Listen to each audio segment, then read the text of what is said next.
আমাদের আকাবের ওলামা একরাম বলে, তুমি দিনের পথে থাকো একা হলেও। কথা বলেন, দিনের পথে থাকো একা হলেও, ক্ষমতার লোভ করো না, রাজত্বের লোভ করো না। ইসলামকে বিসর্জন দিয়ে কোনো রাজত্ব হতে পারে না। কথা ঠিক না বেঠিক? ইসলামকে বিসর্জন দিয়ে কোনো রাজত্ব হতে পারে না, ইসলামকে বিসর্জন দিয়ে কোনো ক্ষমতা হতে পারে না। ইসলামের পক্ষে যদি আমার একা থাকতে হয়, আমি একা থাকবো। কথা ঠিক নি? যেখানে না দুনিয়ার অবস্থাটা, এক শ্রেণীর ইসলামী দল তারা শরিয়া আইন কায়েম করবে না, আর এক শ্রেণীর ইসলামী দল বলে সিট যদি একটাও না পাই তাহলে ইসলাম বিসর্জন দিয়ে কোনো রাজনীতি চলবে না। ঈমান, ওই ঈমান যাদের আছে যে ইসলাম বিসর্জন দিয়ে কোনো রাজত্ব নাই, ইসলাম বিসর্জন দিয়ে কোনো ক্ষমতা নাই, ইসলাম বিসর্জন দিয়ে কোনো রাজমহলের মালিক হতে চায় না, আল্লাহ বলেন ওই শ্রেণীর মানুষ কোনোদিন ক্ষতিগ্রস্ত হবে না। সাফিনা রাদিয়াল্লাহু তাআলা আনহা আসতেছিলেন, প্রতিমধ্যে মুখোমুখি বাঘের সাথে। বাঘ এবার দাঁত কিটিমিটি দিয়ে আক্রমণ করার জন্য একদম উপক্রম হলো। এবার সাফিনা রাদিয়াল্লাহু তাআলা আনহা বললেন, ও বাঘ, আইয়ুহা জীব, শোনো বাঘ, ইন্নী আসহাবু রাসূলিল্লাহি সাল্লাল্লাহু আলাইহি ওয়াসাল্লাম, আমি আল্লাহ রসুলের সাহাবী। আমাকে যদি হামলা করার দুঃসাহস দেখাও, ক্ষতি তোমার হবে, অস্তিত্ব থাকবে না। তুমি এই দুঃসাহস দেখাও না। আমি আখিরি জামানার পয়গম্বর মুহাম্মদুর রাসূলুল্লাহ সাল্লাল্লাহু আলাইহি ওয়াসাল্লামের সাহাবী। ইতিহাস সাক্ষী কিতাবে আসছে, বাঘটা এবার মাথাটা ঘুরাইয়া ল্যাজটাকে লড়াইয়া সাফিনাকে বললেন, সাফিনা, ও রসুলের সাহাবী, তোমাদের জন্যই তো আমাদেরকে সৃষ্টি করেছেন, তোমাদের খেদমতেই তো বাঘ ভাল্লুক সৃষ্টি করেছেন, তোমাদের খেদমতেই তো এই অজাগার হাসারাতগুলো সৃষ্টি করেছেন। সুতরাং আমি সামনে সামনে চলি, তোমাকে নিরাপদ জায়গায় পৌঁছায় দেই। এবার সাফিনা পিছনে চলে, বাঘ সামনে চলে, একদম সাহাবাদের নিরাপদ জায়গায় পৌঁছায় দিলেন। আল্লাহ বলেন, ইয়া আইয়ুহাল্লাযীনা আমানু আমিনু কামা আমানান নাস, ও দুনিয়ার মানুষ, তোমার ঈমানটা যদি সাহাবাদের ঈমানের মতো হয় তাহলে ওই ঈমান কিয়ামত হয়ে যাবে, কিয়ামত হয়ে যাবে, প্রলয়ঙ্কর হবে, ভূমিকম্প হবে, জালেম জুলুম করবে, কিন্তু তোমার ঈমানের কাছে সকলেই হেরে যাবে। কথা ঠিক না বেঠিক? আহারে, খলিফাতুল মুসলিমিন ওমর রাদিয়াল্লাহু তাআলা আনহুর জামানায় আব্দুল্লাহ ইবনে হুযায়ফা রাদিয়াল্লাহু তাআলা আনহু তখন তৎকালীন সবচেয়ে বড় শক্তিধর রোম সম্রাটের বিরুদ্ধে পাঠাইলেন, কিন্তু বন্দী হয়ে গেল। সংক্ষেপে বলছি, আব্দুল্লাহ ইবনে হুযায়ফা রাদিয়াল্লাহু তাআলা আনহুকে বললেন, হেরাক বাদশা বললেন, ও আব্দুল্লাহ ইবনে হুযায়ফা, তুমি যদি খ্রিস্টান ধর্ম গ্রহণ করো তাহলে অর্ধেক পৃথিবী রোম সম্রাটের অর্ধেক রাজ্য তোমাকে দিয়ে দেওয়া হবে, যদি তুমি মুসলমান ধর্ম ছেড়ে খ্রিস্টান ধর্ম গ্রহণ করো। তো আব্দুল্লাহ ইবনে হুযায়ফা রাদিয়াল্লাহু তাআলা জবাব দিলেন, ইয়া হেরাক, লাউ উরিজাত আলাইয়া দুনিয়া কুল্লুহা, ও হেরাক, তুমি তো তোমার রাজ্যের অর্ধেকটা দিতে চেয়েছো, তুমি যদি तमाम পৃথিবীর সবটাই আমাকে দিয়ে দাও, লাউ উরিজাত আলাইয়া দুনিয়া কুল্লুহা, तमाम পৃথিবী যদি আমার হাতের মুঠে এনে দাও, আর যদি বলো বিআন আতরুকা দীনা মুহাম্মাদিন সাল্লাল্লাহু আলাইহি ওয়াসাল্লাম, যে তুমি মুহাম্মদ সাল্লাল্লাহু আলাইহি ওয়াসাল্লামের দ্বীনকে ছেড়ে দাও, মা তারাকতু, কোশ্চিন কালেও আমি দ্বীনকে ছেড়ে দেব না। সুবহানাল্লাহ বলবেন না? তো দেখলো হেরাক, দেখলো ঈমান তো বড় মজবুত, এভাবে তোকে পারা যাবে না। তো বলল, ওর জন্য পানি তৈল গরম করো। তৈল গরম করা হলো। অন্য দিয়ে একজন সাহাবীদেরকে এনে ওই উত্তপ্ত তৈলের ভিতরে ছেড়ে দিল, আর রক্ত মাংস হাড্ডি আলাদা আলাদা হয়ে শহীদ হয়ে গেলেন। এরপরে বললেন, ও আব্দুল্লাহ ইবনে হুযায়ফা, তোমারও এরকম পরিণতি হবে। আব্দুল্লাহ ইবনে হুযায়ফা এই সময় একটু কাঁদলেন। হেরাক মনে করলো ভয় পেয়েছে, তাই তো কেঁদে দিয়েছে। এবার বলল, আব্দুল্লাহ ইবনে হুযায়ফা, এখনো সময় আছে, দিনটা ছেড়ে দাও। উনি বললেন, হ্যাঁ হেরাক, মা বাকাইতু খাউফান, ও কাফেরের বাচ্চা, শুনে রাখো, তোমার ভয়ে আমি ক্রন্দন করি নাই, ওয়ালাকিন বাকাইতু, কিন্তু আমি ক্রন্দন করেছি লিয়ান্নালি নফসুন ওয়াহিদা, যেহেতু আমার একটাই নফস, অকুন্ত আওয়াদ্দু, আমি আল্লাহর কাছে আফসোস করতেছি আর চোখ থেকে পানি ধরাচ্ছি যে আমার যদি 100 নফস হতো আর 100 নফস এই উত্তপ্ত তলের ভিতরে জীবনটা বিলীন করে শহীদ হয়ে যেতাম। যেহেতু আল্লাহ আমাকে একটা নফস দিয়েছে, একটাই জীবন দিয়েছে, তাই আমি কাঁদতেছি। তুমি মনে করো না তোমার ভয়তে আমি ক্রন্দন করতেছি। মা বাকাইতু খাউফাকা, তোমার ভয়ে আমি ক্রন্দন করি না, আমি কাঁদতেছি যেহেতু আল্লাহ আমাকে একটা নফস দিয়েছে, তাই কাঁদতেছি। আল্লাহ বলেন, ও দুনিয়ার মানুষ, ঈমান আনো তো আব্দুল্লাহ ইবনে হুযায়ফা রাদিয়াল্লাহু তাআলা আনহুর মতো ঈমান আনো। সুবহানাল্লাহ বলবেন না? এরপরে দেখলেন যে এটাও সম্ভব না, এবার একটা ঘরের ভিতরে আটকাইলেন, একটা সুন্দরী রমণী তরুণীকে দিলেন, বললেন অঙ্গভঙ্গি করবে, যেভাবে হোক ওকে গুনায় লিপ্ত করবে। কিন্তু কতদিন চলে গেল, এবার হেরাক ওই রমণীকে ডেকে বলল, কি ব্যাপার? বলল, ইয়া বাদশা হেরাক, আর সালতানি ইলা বাশার আও ইলা হাজার, তুমি কি মানুষের কাছে পাঠাইছো নাকি পাহাড়ের কাছে পাঠাইছো? কুল্লামা খুতওয়াতিন মা সামি'তু ইল্লা কাওলা লা ইলাহা ইল্লাল্লাহু মুহাম্মাদুর রাসূলুল্লাহ, যখনই আমি অর্ধ উলঙ্গ হয়ে ওর সামনে ঘুরি, অঙ্গভঙ্গি করি, রসের কথা বলি, কোনো কথাই আওয়াজ শুনতে পাই না, শুধু একটা আওয়াজই শুনতে পাই, লা ইলাহা ইল্লাল্লাহু মুহাম্মাদুর রাসূলুল্লাহ। আল্লাহ বলেন যে ফাঁসির মঞ্চের সামনেও ঈমান, যার জীবন বিসর্জন সামনেও ঈমান, যার সুন্দরী রমণী তরুণীর সামনেও যে ঈমান, ওই ঈমান যদি গ্রহণ করতে পারো মানুষ, কিয়ামতের ময়দানে তোমার কোনো ভয় নাই, দুনিয়ায়ও ভয় নাই, হাসরেও ভয় নাই, কবরেও ভয় নাই।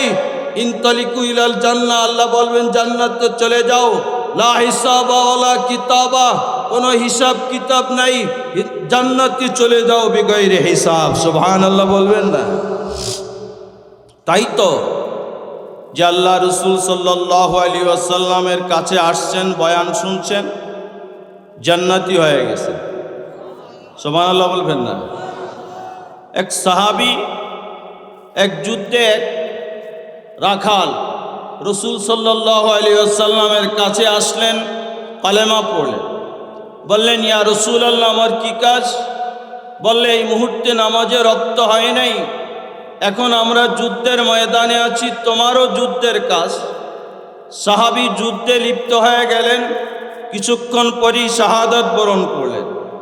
আল্লাহ রাসূল সাল্লাল্লাহু আলাইহি ওয়াসাল্লাম দেখে দেখে মিসকি হাসলেন, বললেন, সাহাবারে দেখো, আমার এই সাহাবী এক ওয়াক্ত নামাজও পড়ে নাই, একটা রোজাও রাখে নাই, যাকাতও দেয় নাই, হজও করে নাই, কিন্তু আমি রসুলের ইত্তেবায়ে বয়ান শুনে আমল করেছে, আল্লাহর সাথে সাথে জান্নাতের মেহমান বানায় দিয়েছে।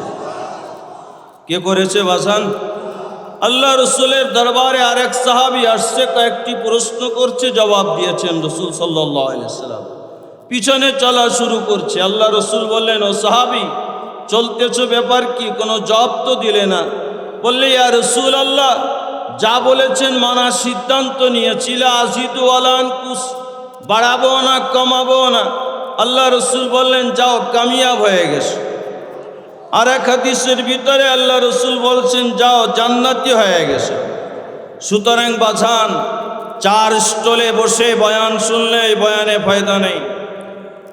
আপনি যদি মিডিয়ায় বয়ান শোনেন, কোনো ফায়দা নেই। যদি তাই হতো, হেদায়েত যদি মানুষের হাতে থাকতো, তাহলে আল্লাহ রসুল সাল্লাল্লাহু আলাইহি ওয়াসাল্লাম আবু তালেবকে হেদায়েত নিজ হাতে তুলে দিতেন, কিন্তু পারেন নাই। পেরেছেন কি? যখন মুমূর্ষ অবস্থায় ইন্তেকাল করবেন, তখন আল্লাহ রসুল সাল্লাল্লাহু আলাইহি ওয়াসাল্লাম বললেন, চাচা গো, আপনার সহযোগিতা ইসলাম প্রচার করেছি। আপনি তামাম মক্কার মানুষেরা আমার বিরুদ্ধে আন্দোলন করেছিল, বলেছিল মুহাম্মদকে আমাদের হাতে তুলে দাও। আপনি উত্তর দিয়েছিলেন, যদি মুহাম্মদের দিকে একটা আঙ্গুল তোলো তাহলে একটা আঙ্গুল নয় হাতের কবজি সহ ফেলে দিব। আপনি সেই চাচা। যখন তামাম আরব বলেছিল মোহাম্মদকে ফিরাউন আলে হত্যা করব, উত্তর দিয়েছিলেন আমার ভাতিজা মোহাম্মদ বুক ফুলে দিনের প্রচার করবে, মোহাম্মদের দিকে যদি কেউ চোখ তুলে তাকায় তার চোখ উপড়ে ফেলব। আপনি তো সেই চাচা। অন্তিম কালে এখন ইন্তেকাল করবেন, কলেমাটা একটু কানে কানে পড়ে যান। কিয়ামতের ময়দানে আমি রসুল নিজে সুপারিশ করে জান্নাতে পৌঁছায় দেব। তখন আবু তালেব বলেছিল, ভাতিজা কদ আলিমতু বিআন্না দীনা মুহাম্মাদিন, আমি জানি যে তোমার ধর্ম সত্য ধর্ম, তোমার ধর্মই সঠিক ধর্ম। মিন খায়রিল আদিয়ানে মিন খায়রি আদিয়ানিল বারিয়াতে দীনা, तमाम मखलूकेर भितरे तमाम जातिर भितरे तुम्हार दिनटाई श्रेष्ठ धर्म।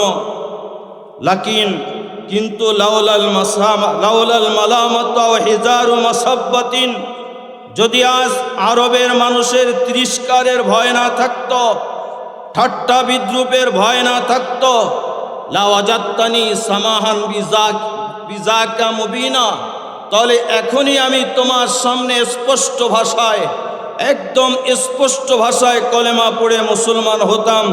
किन्तु जेहेतु आरबेर मानुष तिरस्कार करबे, ठाट्टा करबे, बोलबे शेष पर्यन्त पालित पुत्र मुहम्मदेर दिनेर परे इस्लाम ग्रहण करेछे, बापदादार धर्मके त्याग करेछे, ओई तिरस्कारेर भय यदि ना हतो ताहले आमी अवश्यई तोमार धर्म ग्रहण करताम। वलाकिन साउफा आमुतु आला मिल्लातिल आशियाह, किन्तु आमी आमार पूर्वपुरुष आब्दुल मुत्तालिब बनु हाशिम आब्दे मानाब एर परेई आमी इंतेकाल करतेछि। सुम्मा माता एर परेई इंतेकाल करलेन। आल्लाह रसूल आक्षेप करलेन, या चाचा यदि शेष बाक्यटुकु यदि ना बोलतेन जे वलाकिन आमुतु आला मिल्लातिल आशियाह, এই শব্দটাও যদি ব্যবহার না করতেন, আমি রসুল আল্লাহর দরবারে আদালতে ওকালতি করে জান্নাতের ফয়সালা করতাম। কিন্তু শেষ পর্যন্ত এমন একটা কথা বলেছেন, ওয়ালাকিন আমুতু মিল্লাতিল আশিয়াখ, যে আমার পূর্বপুরুষ আব্দুল মুত্তালিব বনু হাশিম আব্দে মানাফের ধর্মের পরে ইন্তেকাল করলাম। কোনো সুযোগ বাকি রাখলেন না। হৃদয় রক্তক্ষরণ হলো। আল্লাহ ওই আসমান থেকে ডাক দিলেন, ইয়া মুহাম্মদ, আপনি যাকে মহব্বত করেন তাকে হেদায়েত দিতে পারবেন না? হেদায়েতের মালিক আমি আল্লাহ। কথা ঠিক নেই? সুতরাং হেদায়েত যাদের নসিবে আসে তারাই মাহফিলে উপস্থিত হবে। যাদের হেদায়েত নসিব নাই ওরা চার স্টলে থাকবে, গল্প গুজবে থাকবে, তামাশা রঙ্গ তামাশা করবে। কথা ঠিক না বে ঠিক? আল্লাহ রসুলের হাদিস যদি সত্য হয়ে থাকে, কি বলেন রসুলের হাদিস সত্য না মিথ্যা? আল্লাহ রসুল বলেছেন, ওয়া যাকারাহুমুল্লাহু ফীমান ইনদাহ, এই মুহূর্তে আল্লাহ পাক রব্বুল আলামিন জাহাজ ছিটকাওয়ার এই বাজারের পাশে মাঠে এক কিছু আল্লাহ প্রেমিক রসুল প্রেমিক আমার মহব্বতে রসুলের মহব্বতে জেকেরে বসে গেছে, কোরআন হাদিসের আলোচনায় বসে গেছে। আল্লাহ ফেরেশতাদের কিনে গর্ব করে আল্লাহ বলেন, ও ফেরেশতারা ওরা চাই কি? আল্লাহ কি চাইব? তোমার কাছে ক্ষমাই তো চায়। আল্লাহ বলেন, আমার ইজ্জত আর জালালিয়াতের কসম, যা ওদেরকে আমি মাফ করে দেব। বাজান এই মজলিসের দাম কত? যে এই মুহূর্তে এই মজলিসটা সরাসরি আল্লাহর আরশে আজিমের সাথে যোগাযোগ। এই মুহূর্তে আল্লাহর আরশে আজিমের সাথে যোগাযোগ। সুতরাং আল্লাহর আরশ থেকে আজকে যে ক্ষমা চেয়ে নিবে, আল্লাহর কসম আল্লাহ আজকে তাকেই মাফ করে দেবে। যাই হোক, আমি ছোট্ট একটা সূরা তেলাওয়াত করেছি। এই সূরাটা মুখস্থ নাই এমন কোনো মানুষ নাই, ঠিক নেই? ওয়াল আসরি ইন্নাল ইনসানা লাফি খুসর, এই সূরা আমরা জানি না? সকলেই জানি। কিন্তু আল্লাহ পাক এই সূরার ভিতরে এমন অর্থবহুল, এমন জামে মানে সূরাটা নাজিল করেছেন। তামাম কোরআনে যদি আর একটা সূরাও নাজিল না হতো, তাহলেও যদি এই সূরার পরে মানুষ আমল করে, প্রত্যেকটা মানুষ জান্নাতি হয়ে যায়। যাই হোক, আল্লাহ পাক সূরা আসরের কসম খেয়েছেন। সময়ের কসম খেয়েছে। আল্লাহ বলেন আল আসর, সময়ের কসম, যুগের কসম।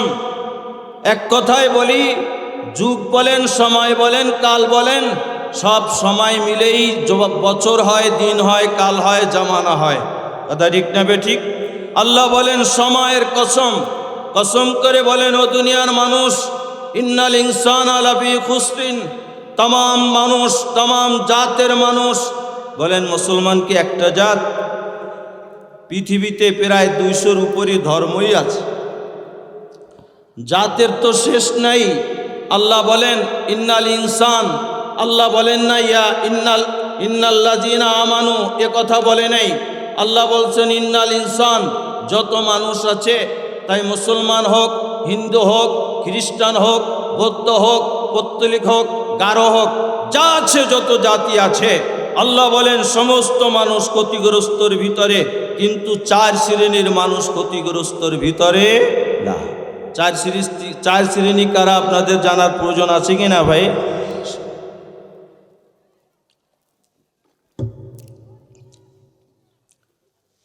আল্লাহ বলেন ইন্নাল্লাযীনা আমানু, যারা ঈমান আনছে 1 শ্রেণীর। আমরা সকলে ঈমান আনছি কিনা? জোরে বলেন ঈমান আনছি কিনা? 2 শ্রেণীর আমিলুস সালিহাত, যারা নেক আমল করে। 3 নম্বর ওয়াতাওয়াসাউ বিল হক, যারা পরস্পরে হকের প্রতিযোগিতা করে, পরস্পরে হকের নসিহাত করে। ওয়াতাওয়াসাউ বিস সবর, পরস্পরে সবরের উপদেশ দেয়, পরস্পরে হকের উপদেশ দেয়।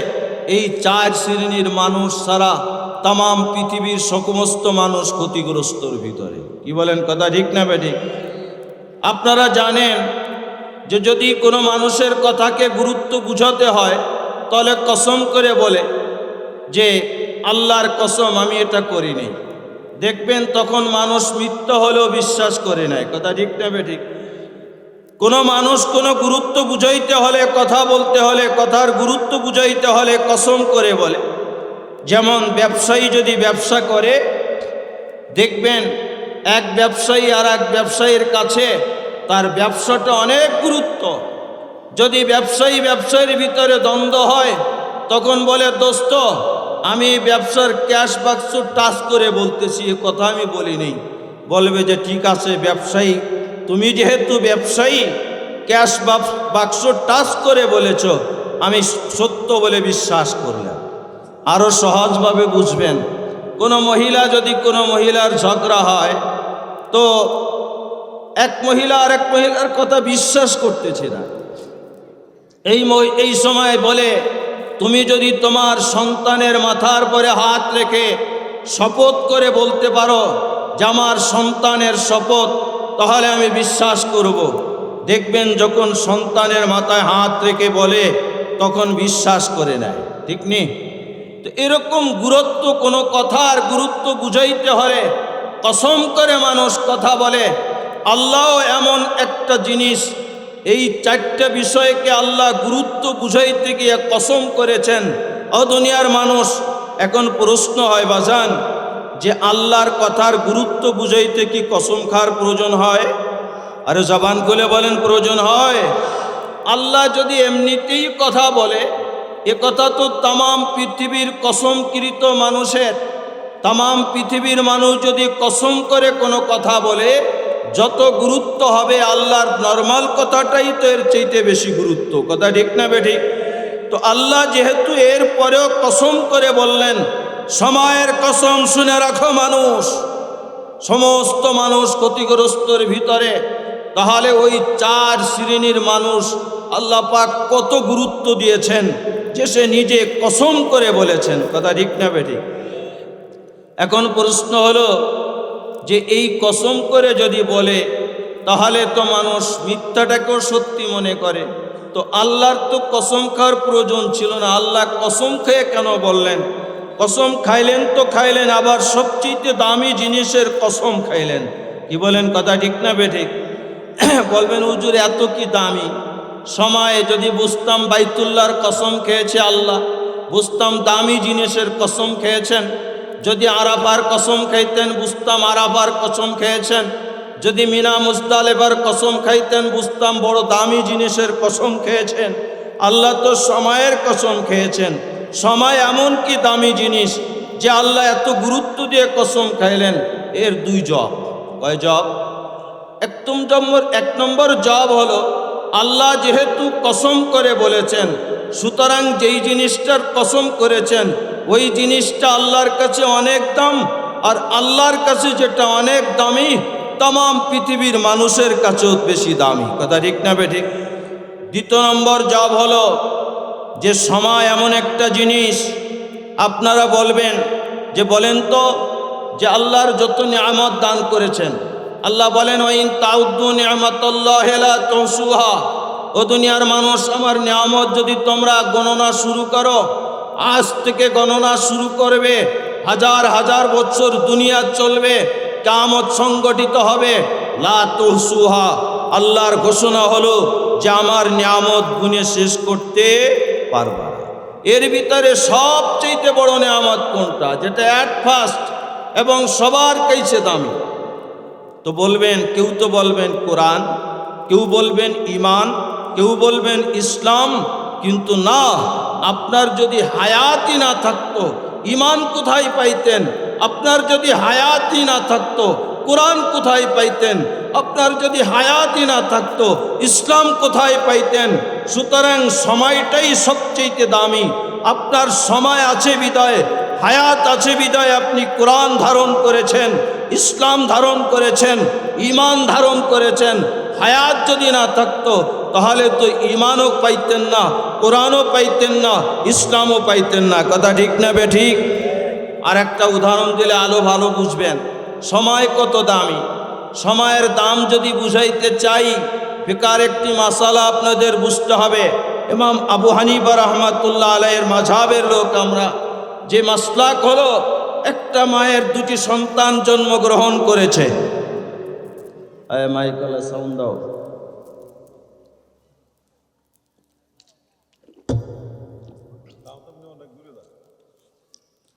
দুটি সন্তান জন্মগ্রহণ করেছে, একটা সন্তান মাত্র 1 মিনিট হায়াত পাইছে। কয় মিনিট? কথা বলেন। আর একটা সন্তান হায়াত পায় নাই, সে মায়ের পেট থেকে মৃত অবস্থায় বের হয়েছে। মাসালা হলো যে 1 মিনিট হায়াত পেয়েছে, তার কাফন দিতে হবে সুন্নত তরিকায়, দাফন করতে হবে সুন্নত তরিকায়, জানাজা দিতে হবে সুন্নত তরিকায়, তার নাম রাখতে হবে। কিন্তু যে 1 মিনিট হায়াত পায় নাই তার নামও রাখতে হবে না, কাফনেরও প্রয়োজন নাই, দাফনেরও প্রয়োজন নাই। দাফন বলতে সুন্নতি দাফনের প্রয়োজন নাই, একটা সাদা কাপড়ে পেঁচাইয়া 15 মাটি দিলেই চলবে। তাহলে 1 মিনিট হায়াত যে পেয়েছে, কিয়ামতের ময়দানে যখন সূর্যটা 1 হাত মুঠোমাত মাথার উপরে আসবে, আর ওই সূর্যের তাপে মাথাগুলো টস টস করে ফেটে যাবে, ঘিলুগুলো কামা ইয়াকলিল মির্জাল, বুখারীতে আসছে কান্নাহু মির্জাল, কেতলির ভিতরে পানি জাল দিলে যেমন টকবক টকবক করতে থাকে, ঘিলুগুলো এরকম টকবক টকবক করতে করতে গড়ায় গড়ায় পড়তে থাকবে। ওই সময় আল্লাহ ডাক দিয়া বলবেন, কোথায় আমার ভিআইপি পারসন যারা 1 মিনিট হায়াত পেয়েছিল? আজকে লা হিসাবা ওয়ালা কিতাবা, ইনতালিকু ইলাল জান্নাহ বিগাইরি হিসাবিন ওয়ালা কিতাবিন। 1 মিনিট হায়াত পেয়েছিল, ঈমানের সাথে 1 মিনিট হায়াতের কত দাম। আজকে সূর্যের তাপে তোমার পুড়তে হবে না, তোমার কোনো হিসাব নাই, কিতাব নাই, যাও সোজা বিনা হিসেবে জান্নাতে চলে যাও। এরপরে জান্নাতে যাবে, গেটে যেয়ে কবে আল্লাহ জান্নাতে তো যাব না। হ্যাঁ, মাসালা হল করতে হয়, তখন কিন্তু তার বয়স হবে 33 বছর। কারণ প্রত্যেকটা জান্নাতি মানুষ 33 বছরের যুবক হবে। সুবহানাল্লাহ বলবেন না? 33 বছরের যুবক হবে। বলবে আল্লাহ জান্নাতে যাব কেন? যার জন্য দুনিয়া 1 মিনিট হায়াত পেয়েছিলেন মা এবং বাবা, তাদেরকে যতক্ষণ পর্যন্ত আমার সঙ্গে জান্নাত না দিবা অতক্ষণ পর্যন্ত আমি জান্নাতে যাব না। আল্লাহ বলবেন যাও, তোমার মা বাবাকেও বিনা হিসেবে জান্নাত দিয়ে দিলা। বাসান তাহলে 1 মিনিটের হায়াত, 1 মিনিটের সময়ের দাম কত বুঝে আসছে তো? আল্লাহ সময়ের কসম করে বললেন, ওয়াল আসর, সময়ের কসম, ইন্নাল ইনসান আলাফি খুসর, তাম সমস্ত মানুষ ক্ষতিগ্রস্তর ভিতরে, ইল্লাল্লাযিনা আমানু, কিন্তু যারা ঈমান আনছে তারা ক্ষতিগ্রস্তর ভিতরে না। ভাইজান এখন ঈমান তো আনছে, এলাকার অনেককে খুঁজে পাওয়া যাবে। ও আব্দুর রহমানের ঘরে জন্ম নিয়েছে, ওর নাম আব্দুল গফফার। ও জিন্দেগিতে একটা সিজদাও দেয় নাই, ঈদের নামাজও পড়ে না, জুমার নামাজও পড়ে না। ওই মুসলমানের ঘরে জন্ম নিচ্ছে, ওর বাবা হয়তো কোনোদিন কলেমা পড়ছিল, সেই হিসাবে ও মুসলমান। ওদের কথা কয় না, ঠিক না বে ঠিক? এরকম মুসলমান আছে কি নেই? যার জিন্দেগিতে একটা সিজদা নাই, সে আবার কিসের মুসলমান? অত গরুখা মুসলমান। ওর চাইতে শকুন আরো ভালো মুসলমান, কারণ শকুন তো আরো ভালো গরু খায়। এরকম মুসলমান মুমিন দুনিয়া আছে কিনা নাই? তো আল্লাহ বলেন যে না, যেই মুসলমানের কপালে সিজদা নাই, ওই মুমিন কিন্তু কোনোদিন জান্নাতে যেতেই পারবে না। আর ওই নাস, 1 নম্বর আয়াতের অর্থ হলো দুনিয়ার মানুষ ঈমান আনবা যেমন সাহাবায়ে কেরাম ঈমান এনেছেন। সুবহানাল্লাহ বলেন। যে ঈমানটা যদি সাহাবায়ে কেরামের ঈমান হতে হয়, যদি সাহাবায়ে কেরামের মতো ঈমান হয়, ওই ঈমান তোমাকে কবরে, হাসরে, পুলসিরাতে কোথাও তোমাকে বাধায় আটকায় রাখতে পারবে না, বিনা হিসেবে জান্নাতে চলে যাবে। এখন প্রশ্ন, হুজুর সাহাবাদের ঈমান কেমন? দু একটি কথা বলি, আমি আমার আলোচনার দিকে যাব। সাহাবাদের ঈমান যদি শুনতে হয়, সর্বপ্রথম এক যুবকের কথাই বলি, আম্মার রাদিয়াল্লাহু তাআলা আনহু। 18 বছরের যুবক, হয়তো 18-20 বছর তার মা সুমাইয়া রাদিয়াল্লাহু তাআলা আনহা, উনিও ইসলাম গ্রহণ করেছেন। কিন্তু পাষণ্ড আবু জাহেল, যিনি সব ছিল মুসলমানদের চিরশত্রু, মুসলমানের সবচেয়ে বড় শত্রু ছিল আবু জাহেল। এই আবু জাহেল আম্মা রাদিয়াল্লাহু তাআলা আনহুর সাথে, তার মা সুমাইয়া রাদিয়াল্লাহু তাআলা আনহার সাথে প্রতিমধ্যে দেখা হয়ে গেল। আবু জাহেল বলল, আম্মা রে, তুমি নাকি মুহাম্মাদের হাতে হাত দিয়ে ঈমান গ্রহণ করেছ, বাপ দাদার ধর্ম ছেড়ে দিয়েছ? বলল, হ্যাঁ তাই করেছি। তো বলল, ভয়াবহ পরিণতি কি হবে জানো? যা হবার তাই হবে, তুমি যা করবে তাই করতে পারো। তো এই কথার পরে আবু জাহাল অগ্নিশর্মা হলো। 2টি খুঁটি আনলো, একটা খুঁটিতে সুমাইয়া রাদিয়াল্লাহু তাআলা আনহাকে বাঁধল, একটা খুঁটিতে আম্মা রাদিয়াল্লাহু তাআলা আনহুকে বাঁধল। এরপরে বলল, এ আম্মার আতাতরুকুল ঈমান, ঈমান ছাড়বা? আম নাখলাউ সাওবা উম্মিক আমামাকা, নাকি তোমার সামনে তোমার মাকে বিভস্ত্র করা হবে, উলঙ্গ করা হবে? হয় তুমি ঈমান ছাড়ো, না হলে তোমার সামনেই তোমার মাকে বিভস্ত্র করা হবে। এই সময় আম্মা রাদিয়াল্লাহু তাআলা আনহু মাথাটা নিচু করে মাটির দিকে তাকাইয়া আল্লাহর কাছে বলতেছে, আল্লাহ এই দিনও আমার দেখতে হবে।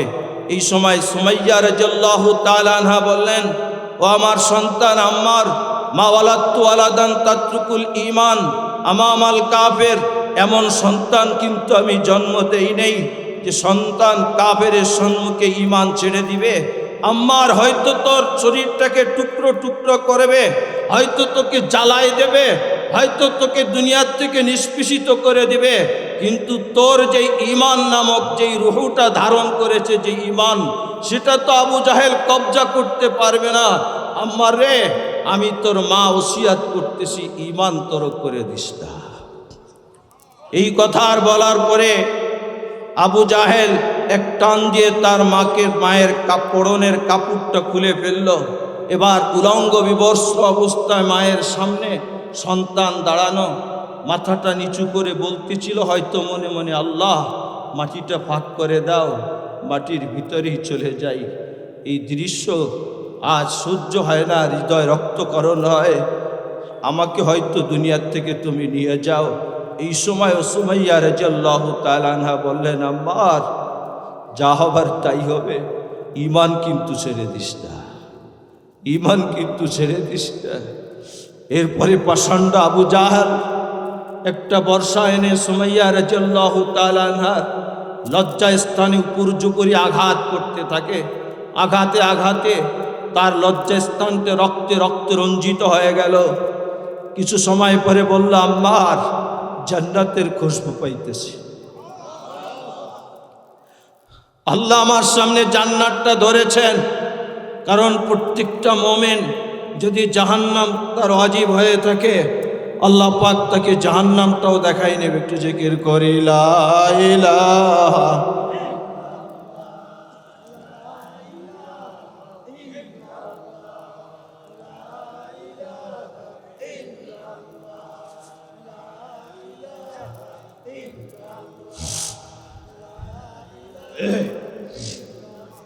লা ইলাহা ইল্লাল্লাহ মুহাম্মাদুর রাসূলুল্লাহ।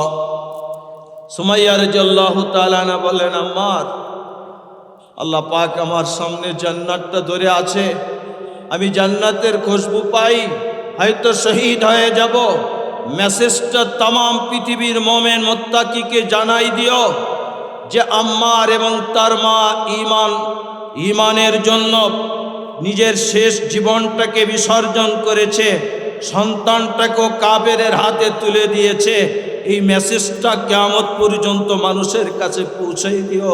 আল্লাহ বললেন, দুনিয়ার মানুষ, ঈমান আনবা তো আম্মারের মতো ঈমান আনো, ঈমান আনবা তো সুমাইয়ার মতো ঈমান আনো। আমিনু কামা আমানান নাস, যেমন সাহাবায়ে কেরাম ঈমান আনছে ওইভাবে ঈমান আনো। সুবহানাল্লাহ। বাজান, এরকম যদি সাহাবাদের ইতিহাস বলি, সাদ বিন আবি ওয়াক্কাস রাদিয়াল্লাহু তাআলা আনহু যুদ্ধে চলছেন, তো চলতে চলতে চলতে একদম খ্রিস্টান এলাকার ভিতরে ঢুকে গেলেন। যাইতে যাইতে সন্ধ্যা হয়ে গেল। খ্রিস্টান মুরব্বীদের কাছে পরামর্শ করলো, ও খ্রিস্টান মুরব্বীরা, আমরা একটু রাতটা যাপন করব, কোথায় আমাদের একটা ব্যবস্থা আপনারা করে দেন। তো খ্রিস্টানরা চিন্তা করলো, মুসলমানদেরকে কোনোভাবেই তো পারা যায় না, এবার একটু শেষ চিকিৎসাটা করে দেই। আফ্রিকার জঙ্গলটা দেখাই দিল, যাও এদিকে, সুন্দর জায়গার উপযোগী একটা জায়গা পেয়ে যাবে। সন্ধ্যা ঘনায় আসলো, রাত হয়ে গেল। দেখলো চতুর্দিকে বাঘ ভাল্লুক, বড় বড় অজাগার সাপ চতুর্দিক থেকে কিলবিল কিলবিল করতেছে। এবার সাহাবায়ে কেরাম বলতেছেন, আমিরুল মুমিনিন, ও আমাদের আমির সাহেব, চতুর্দিকে তো বাঘ ভাল্লুককে দেখা যায়, আমাদের তো আজ জমের খাঁচায় খ্রিস্টানরা ফেলে দিয়েছে।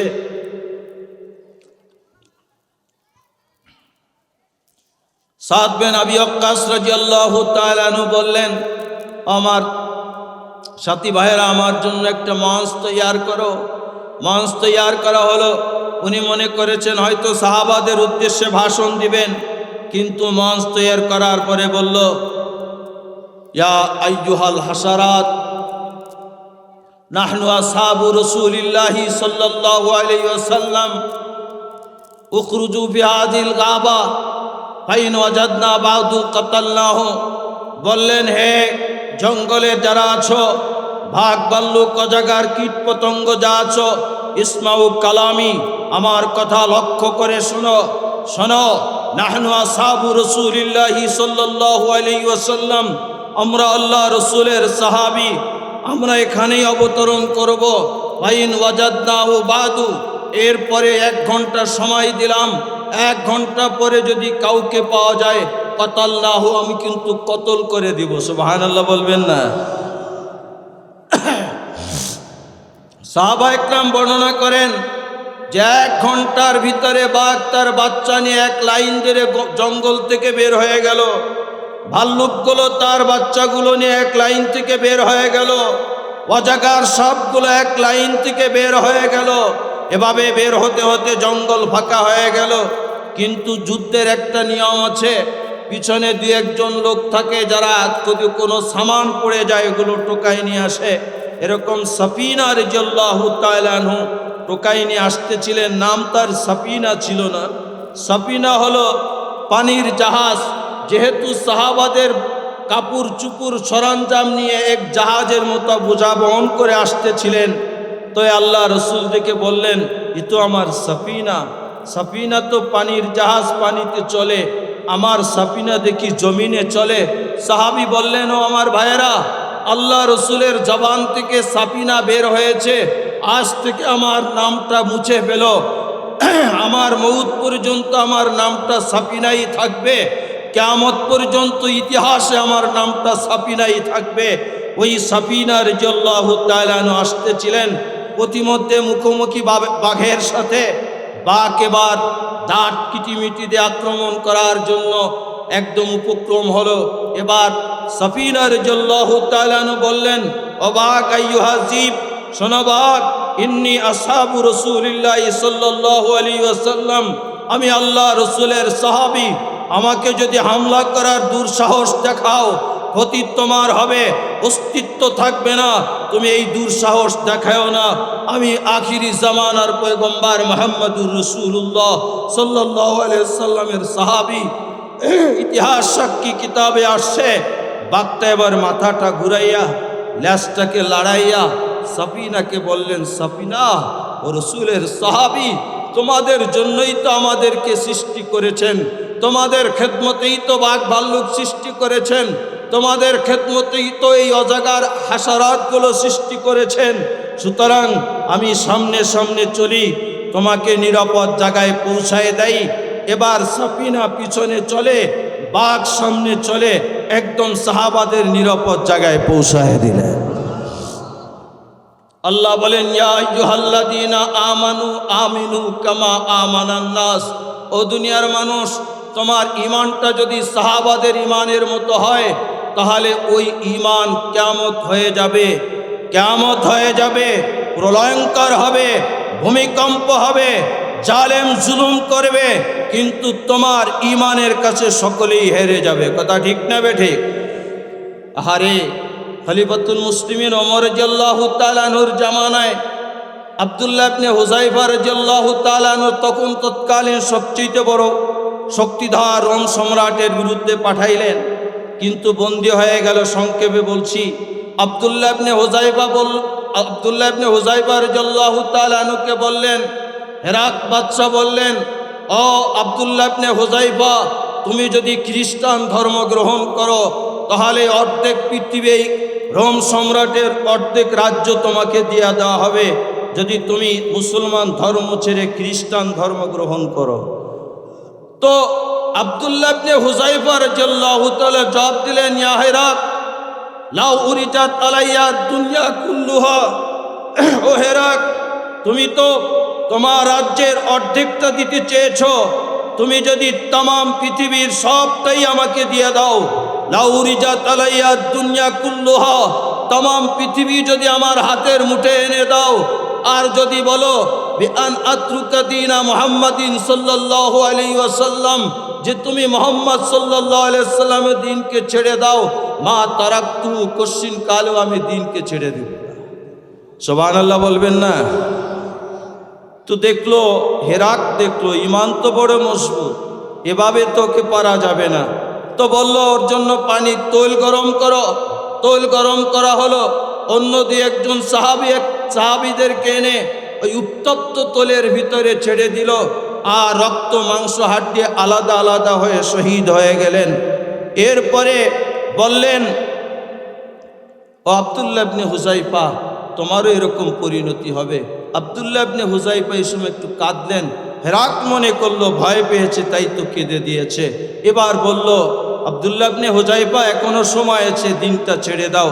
উনি বললেন, হ্যাঁ হেরাক, মা বাকাইতু খাউপান, ও কাফেরের বাচ্চা, শুনে রাখো, তোমার ভয় আমি ক্রন্দন করি নাই, ওয়ালাকিন বাকাইতু, কিন্তু আমি ক্রন্দন করেছি লিয়ান্নালি নফসুন ওয়াহিদা, যেহেতু আমার একটাই নফস, অকুন্ত আওয়াদ্দু, আমি আল্লাহর কাছে আফসোস করতেছি আর চোখ থেকে পানি ধরাচ্ছি, যে আমার যদি 100 নফস হতো, আর 100 নফস এই উত্তপ্ত তৈলের ভিতরে জীবনটা বিলীন করে শহীদ হয়ে যেতাম।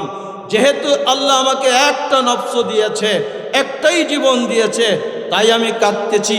তুমি মনে করো না তোমার ভয়তে আমি ক্রন্দন করতেছি। মা বাকাইতু খাউফাকা, তোমার ভয়ে আমি ক্রন্দন করি না, আমি কাঁদতেছি যেহেতু আল্লাহ আমাকে একটা নফস দিয়েছে তাই কাঁদতেছি। আল্লাহ বলেন, ও দুনিয়ার মানুষ, ঈমান আনো তো আব্দুল্লাহ ইবনে হুযায়ফা রাদিয়াল্লাহু তাআলা আনহুর মতো ঈমান আনো। সুবহানাল্লাহ বলবেন না? এরপরে দেখলেন যে এটাও সম্ভব না, এবার একটা ঘরের ভিতরে আটকাইলেন, একটা সুন্দরী রমণী তরুণীকে দিলেন, বললেন অঙ্গভঙ্গি করবে, যেভাবে হোক ওকে গুনায় লিপ্ত করবে। কিন্তু কতদিন চলে গেল, এবার হেরাক ওই রমণীকে ডেকে বলল, কি ব্যাপার? বলল, ইয়া বাচ্চা হেরাক, আরসালতানি ইলা বাশার আও ইলা হাজার, তুমি কি মানুষের কাছে পাঠায়েছো নাকি পাহাড়ের কাছে পাঠায়েছো? কুল্লামা খুতওয়াতিন মা সামি'তু ইল্লা কাওলা লা ইলাহা ইল্লাল্লাহু মুহাম্মাদুর রাসূলুল্লাহ, যখনই আমি অর্ধ উলঙ্গ হয়ে ওর সামনে ঘুরি, অঙ্গভঙ্গি করি, রসের কথা বলি, কোনো কথাই আওয়াজ শুনতে পাই না, শুধু একটা আওয়াজই শুনতে পাই, লা ইলাহা ইল্লাল্লাহু মুহাম্মাদুর রাসূলুল্লাহ। আল্লাহ বলেন যে ফাঁসির মঞ্চের সামনেও ঈমান, যার জীবন বিসর্জন সামনেও ঈমান, যার সুন্দরী রমণী তরুণীর সামনেও যে ঈমান, ওই ঈমান যদি গ্রহণ করতে পারো মানুষ, কিয়ামতের ময়দানে তোমার কোনো ভয় নাই, দুনিয়ায়ও ভয় নাই, হাসরেও ভয় নাই, কবরেও ভয় নাই। ইনতালিকু ইলাল জান্নাহ, আল্লাহ বলবেন জান্নাতে চলে যাও, লা হিসাবা ওয়ালা কিতাবা, কোনো হিসাব কিতাব নাই, জান্নাতে চলে যাও বিগাইরে হিসাব। সুবহানাল্লাহ বলবেন না? তাই তো আমাদের আকাবের ওলামা একরাম বলে, তুমি দ্বীনের পথে থাকো একা হলেও। কথা বলেন, দ্বীনের পথে থাকো একা হলেও, ক্ষমতার লোভ করো না, রাজত্বের লোভ করো না। ইসলামকে বিসর্জন দিয়ে কোনো রাজত্ব হতে পারে না। কথা ঠিক না বেঠিক? ইসলামকে বিসর্জন দিয়ে কোনো রাজত্ব হতে পারে না, ইসলামকে বিসর্জন দিয়ে কোনো ক্ষমতা হতে পারে না। ইসলামের পক্ষে যদি আমার একা থাকতে হয়, আমি একা থাকবো। কথা ঠিক নি? যেখানে না দুনিয়ার অবস্থাটা, এক শ্রেণীর ইসলামী দল তারা শরিয়া আইন কায়েম করবে না, আর এক শ্রেণীর ইসলামী দল বলে সিট যদি একটাও না পাই তাহলে ইসলাম বিসর্জন দিয়ে কোনো রাজনীতি চলবে না। ঈমান, ওই ঈমান যাদের আছে যে ইসলাম বিসর্জন দিয়ে কোনো রাজত্ব নাই, ইসলাম বিসর্জন দিয়ে কোনো ক্ষমতা নাই, ইসলাম বিসর্জন দিয়ে কোনো রাজমহলের মালিক হতে চায় না, আল্লাহ বলেন ওই শ্রেণীর মানুষ কোনো দিন ক্ষতিগ্রস্ত হবে না। আমি এই ব্যাপারটা আর সামনে বাড়তে চাই না, এরকম আলোচনা করলে রাত কেটে যাবে। 2 নম্বর আমলে আমি যাব। 1 নম্বর মিশন হলো যারা ঈমান আনবে সাহাবাদের ঈমানের মতো, তারা কোনো দিন ক্ষতিগ্রস্ত হবে না। 2 নম্বর আমল কি ভাই? ওয়ামিলুস সালিহাত, যারা নেক আমল করবে। নেক আমলের ভিতরে সবচেয়ে বড় নেক আমল হলো নামাজ। সুবহানাল্লাহ বলবেন না? নামাজ। বাসান নামাজের আলোচনা আমি অনেক জায়গায় করি, ওদিকে যাব না। আরেকটা আলোচনা আমি নেব, ঈমানের ভিতরে আজকাল যারা মুমিন আছে দেখবেন প্রতিবেশীর সাথে খারাপ ব্যবহার করে, আছে কি নাই? প্রতিবেশীর সাথে তার দ্বন্দ্ব, হয়তো 4 আঙ্গুল জায়গা নিয়ে 1 বিঘার জায়গা নিয়ে প্রতিবেশীর সাথে দ্বন্দ্ব। অথচ আল্লাহ রসুল বলেছেন, আলাইসা বিমুমিন মান লাম ইয়ামান জারুহু বাওয়াইকাহু, যার প্রতিবেশী তার অনিষ্ট থেকে নিরাপদ না, সে নামাজ পড়েও মুমিন হতে পারবে না, হজ করেও মুমিন হতে পারবে না, যাকাত দিয়েও মুমিন হতে পারবে না। কত কঠিন বিষয়। আল্লাহ রসুল সাল্লাল্লাহু আলাইহি ওয়াসাল্লাম বলছেন, এক সাহাবী আল্লাহ রসুলকে জিজ্ঞেস করছেন, ওগো আল্লাহ রসুল, এক ব্যক্তি অনেক নামাজ পড়ে, তাহাজ্জুদ পড়ে, ইশরাক পড়ে, আইবুন পড়ে, চাষ পড়ে, কিন্তু প্রতিবেশীর সাথে খারাপ ব্যবহার করে। আল্লাহ রসুল সাল্লাল্লাহু আলাইহি ওয়াসাল্লাম বললেন, ও জাহান্নাম। নাউজুবিল্লাহ বলবেন না? আর এক সাহাবী জিজ্ঞেস করলেন, ওগো আল্লাহ রসুল, এক ব্যক্তি 5 ওয়াক্ত নামাজ ঠিকমতো পড়ে, কিন্তু ইশরাক আইবিন পড়ে না, 5 ওয়াক্ত নামাজ সহি সুন্নাত তরিকায় পড়ে, কিন্তু প্রতিবেশীর সাথে ভালো ব্যবহার করে। আল্লাহ রসুল বললেন, ওই ব্যক্তি জান্নাতি। সুবহানাল্লাহ বলেন। এজন্য আল্লাহ রসুল বলেন, মান আগলাকা বাবাহু দুনা জারিহি মাখাফাতান আলা আহলিহি ওয়া মালিহি ফালাইসা বিমুমিন। যে ব্যক্তি প্রতিবেশীর ভয়ে ঘরের দরজাটা বন্ধ করে দেয়, হয়তো প্রতিবেশী 1 কেজি চাউল চাবে, প্রতিবেশী হয়তো একটু আলু চাবে, একটু লবণ চাবে, হয়তো প্রতিবেশী 500 টাকা চাবে, এই ভয়ে যে দরজা বন্ধ করে দেয়, আল্লাহ রসুল বলেছেন দুনিয়ার মানুষ জেনে রাখো, লাইসা বেমুমিন, ও কশিন কালেও মুমিন হতে পারবে না। আছে কিনা এরকম, আছে কিনা ভাই? আহা, আল্লাহ রসুল এজন্য বলেছেন, ও আমার সাহাবারা, তাদ্রু মা তাদ্রি হকুল জার, তোমরা কি জানো প্রতিবেশীর হক কি? আমি অল্প 2-1টা কথা বলি আলোচনা করব, প্রধান বক্তা এসে পড়বেন। প্রতিবেশীর হক জানার প্রয়োজন আছে কিনা ভাই? আছে, আছে। আহা, প্রতিবেশীর হক 1 নম্বর হক হলো, আল্লাহ রসুল বলেন, ইজা ইস্তানাকা ফানতা আলাই, প্রতিবেশী যদি তোমার কাছে সাহায্য চায় যে আমার ঘরে তো চাউল নাই, আমার 1 কেজি চাউল দেন, আমার তো পাক করার মতো পেঁয়াজ নাই, আমাকে 2টা পেঁয়াজ দেন, আল্লাহর আরশ খুশি হয়ে যায়, আল্লাহর আরশ খুশি হয়ে যায়। আল্লাহর কসম, কিয়ামতের ময়দানে নামাজ নিয়ে যাবে, হজ নিয়ে যাবে, যাকাত নিয়ে যাবে, আল্লাহর সামনে দিয়ে দাঁড়াবে, বলবে এই আমল নিয়ে আসছি। আল্লাহ বলবেন না, জান্নাতের অর্ডার নাই, আমি ক্ষুধার্ত ছিলাম, আমাকে খাওয়াও নাই, আমি অসুস্থ ছিলাম, তুমি চিকিৎসা করো নাই। তো বান্দা বলবে, আল্লাহ তুমি তো আহকামুল হাকিমিন, তোমাকে আবার কিভাবে চিকিৎসা করব? তুমি তো আহকামুল হাকিমিন, তোমাকে আবার কিভাবে খাওয়াবো? বলবে তোমার প্রতিবেশী তোমার কাছে 5 কেজি চাউলের জন্য গিয়েছিল, তুমি যদি 5 কেজি চাউল তাকে ধার দিতা, উধার দিতা, তাহলে আমি আল্লাহকেই খাওয়ানো হতো। প্রতিবেশী চিকিৎসা করতে পারে নাই, তোমার কাছে 500 টাকা চেয়েছিল, 500 টাকা তুমি তাকে সাহায্য করো নাই। যদি 500 টাকা দিয়ে তুমি সাহায্য করতা, চিকিৎসার ব্যবস্থা করতা, আজকে আমি আল্লাহকে চিকিৎসা করা হতো, আমি আল্লাহ নিজ জিম্মায় তোমাকে জান্নাতে পৌঁছায় দিতাম। এই জন্য আল্লাহ রসুল বলেছেন, ইদা ইস্তানাকা ফানতা আলাই, যদি তোমার কাছে প্রতিবেশী সাহায্য চায়, সাহায্য চাও। ওয়াইদা ইস্তাখরাজাকা, যদি করজ চায়, ফাকরাস্তা আলাই, তাহলে তাকে তুমি করজ দাও। করজটা এখন উঠে গেছে, ঠিক না ভাই? মাসলা শোনেন, যদি কোনো বান্দা করজ দিচ্ছে, ধরেন 1 মাস পরে আপনি টাকা হাওলাত দিচ্ছেন, 1 মাস পরে দিবে, কিন্তু 1 মাস পরে দিতে পারে নাই, একদিন আগে এসে বলছে, ভাইজান টাকাটা তো 1 মাস পরে দেওয়ার কথা ছিল, দিতে পারি নাই, আরও 5টা দিন সময় আমাকে দেন। আপনি 5টা দিন যদি সময় দেন, দান করলে তো 10 গুণ সব হইতো, আপনি এই 5টা দিন সময় দেওয়ার কারণে আপনার 18 গুণ সব আপনার আমল নামায় লাগবে। কিন্তু আজকের এই করজটা নাই। দেখবেন যদি করজ চাইতে যায়, বলবে আমার কাছে তো টাকা টোকা নাই, তোমার কাকির কিছু টাকা আছে বা অমুকের কিছু টাকা আছে, তাও সুদ ছাড়া দেওয়া যাবে না, লাভ টাভ দিলে দেওয়া যাবে। আছে কি না এই চিকিৎসা ভাই? কত বড় গভীর কথা! চিন্তা করেন, যেখানে আল্লাহ রসুলের বিধান হলো সাহায্য চাইলে সাহায্য দাও, আল্লাহর বিধান হলো করজ চাইলে করজ দাও, আল্লাহর বিধান হলো, রসুলের বিধান হলো গরিব হলে সাহায্য করো, সেখানে আপনি জালেম নামক একজন ব্যক্তি, তারপরে জুলুমের খড়গ ঘাড়ে উঠাই দিচ্ছেন, যে তার চিকিৎসা করার মতো 500 টাকা নাই, আপনি 500 টাকা দিয়ে তার থেকে 700 টাকা নিচ্ছেন।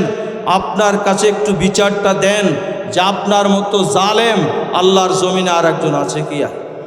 কথা বলেন, কথা ঠিক না বেঠিক?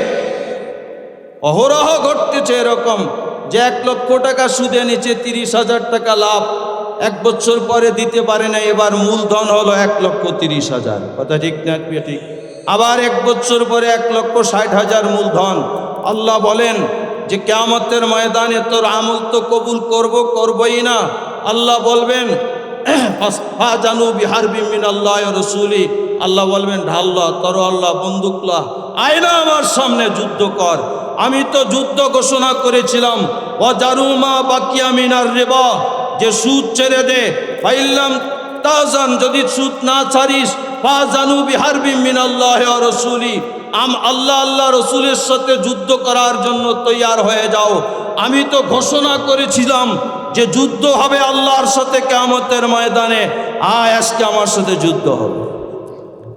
এই জন্য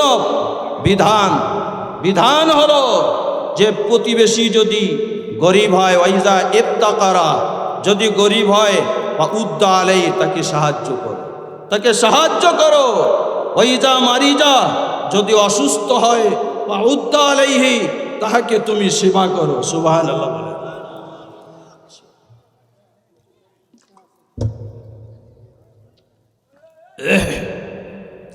এই 2-4 মিনিট শেষ করে দেব।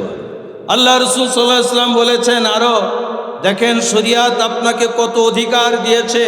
আলা ইয়াস্তাতিলু আলাল বুলয়ান, তোমার প্রতিবেশীর সামনে তোমার জায়গা আছে, তাই বলে তুমি লম্বা উঁচু ঘর তুলতে পারবে না। কারণ কি? ফাতাহজিবা রিহাহু, তার বাতাস বন্ধ হয়ে যাবে। হ্যাঁ, যদি প্রতিবেশী অনুমতি দেয় যে তোমার ঘরটাকে উঁচু করো, সমস্যা নেই, তাহলে করতে পারবে। নাহলে শরীয়তের বিধান হলো যে তোমার জায়গা আছে, তাই বলেই তোমার প্রতিবেশীর সামনে উঁচু ঘর করতে পারবে না। শরীয়ত প্রতিবেশীর কতটা হক দিয়েছে, কিন্তু দেখা যায় আজকাল এমন অবস্থা, প্রতিবেশীকে যাওয়ার মতো রাস্তাও আটকায় দেয়। কথা ঠিক না বেঠিক?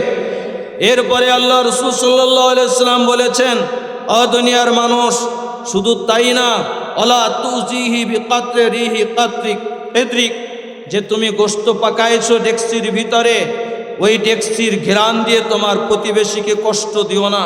অন্য হাদিসে আল্লাহ রাসূল বলেছেন, তুমি গোশত পাকাইছো, তুমি প্রতিবেশীকে যদি না দিতে পারো, গোশত তোমার কম, একটু ঝোল বেশি দাও, ওই প্রতিবেশীর ঘরে একটু ঝোল তুলে দাও, তারপরেও প্রতিবেশীকে কষ্ট দিও না। আল্লাহ রাসূলের স্পষ্ট ঘোষণা, লা তুজিহি, যে তুমি তাকে কষ্ট দিও না, ডেকচির ওই গোশতের ঘেরান দিয়েও কষ্ট দিও না। তোমার ওই গোশত থেকে হলে একটু হলেও গোশত প্রতিবেশীর বাচ্চাটাকে পোষায় দাও। সুবহানাল্লাহ বলবেন না? আল্লাহ রাসূল আলো বলেছেন যে যখন তুমি একটা ফল কিনেছো, 5 কেজি ফল তুমি নিয়ে আসছো, তখন ওই প্রতিবেশীর ঘরে 2টা ফল পাঠায় দাও। হ্যাঁ, আমি আনছি 10টা আপেল, আমার ফ্যামিলির সদস্য 10 জন, দেওয়ার মতো সক্ষমতা আমার নাই। আল্লাহ রাসূল ফাআদখিলহা বিসিররিন, তখন এই ফলগুলোকে তুমি ঢাকিয়া গোপনে গোপনে ঘরে নিয়ে যাও, এরপরে গোপনে গোপনে খাও। প্রতিবেশী বাচ্চাকে তুমি দেখায়ও না, এটা প্রতিবেশীর হক। আল্লাহ রাসূল বলেছেন, ওয়াইজা মাতা, যদি প্রতিবেশী মারা যায়, ফাত্তাবিল জানাজা, জানাজার ব্যবস্থা তোমরা প্রতিবেশী করবে, কাফন দাফনের ব্যবস্থা তোমরা প্রতিবেশী করবে, এটা প্রতিবেশীর হক।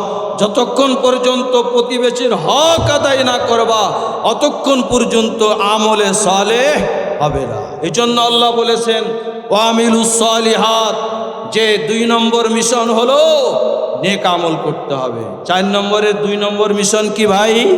নেক আমল করতে হবে। এই জন্য প্রতিবেশীর সাথে ভালো ব্যবহার করতে হবে। আল্লাহ রাসূল সাল্লাল্লাহু আলাইহি ওয়াসাল্লাম এক হাদিসের ভিতরে বলেছেন, ইন্না আসকালা শাইইন ইউজাউ ফিল মিজান ইয়াউমিল কিয়ামাহ খুলুকুন হাসান।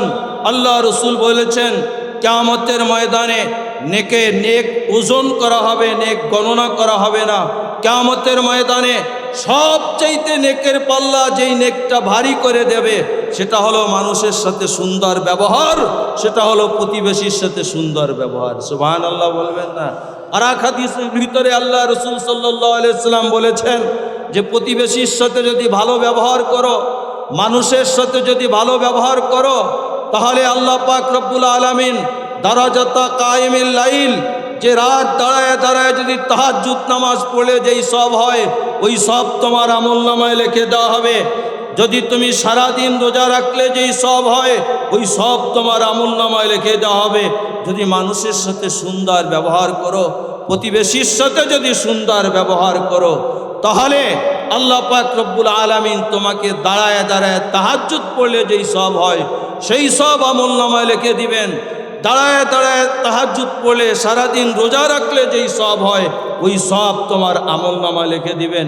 তাই তো আমি সূরা আসরের 2টা মিশন নিয়ে সাময়িক অল্প আলোচনা করেছি। ইল্লাল্লাযীনা আমানু ওয়া আমিলুস সালিহাত, তাম দুনিয়ার মানুষ ক্ষতিগ্রস্তের ভিতরে 1 নম্বর মিশনে যারা আছে, যারা ঈমান আনছে সাহাবাদের ঈমানের মতো, আর যারা আমিলুস সালিহাত নেক আমল করে, নেক আমলের ভিতরে গুরুত্বপূর্ণ একটা আমল হলো প্রতিবেশীর হক আদায় করা। তাই নিয়ে এক সামান্য আলোকপাত করেছি। আল্লাহ পাক আপনাকে আমাকে সকলকে এরপরে আমল করার তৌফিক দান করেন। সকলে বলেন আমিন।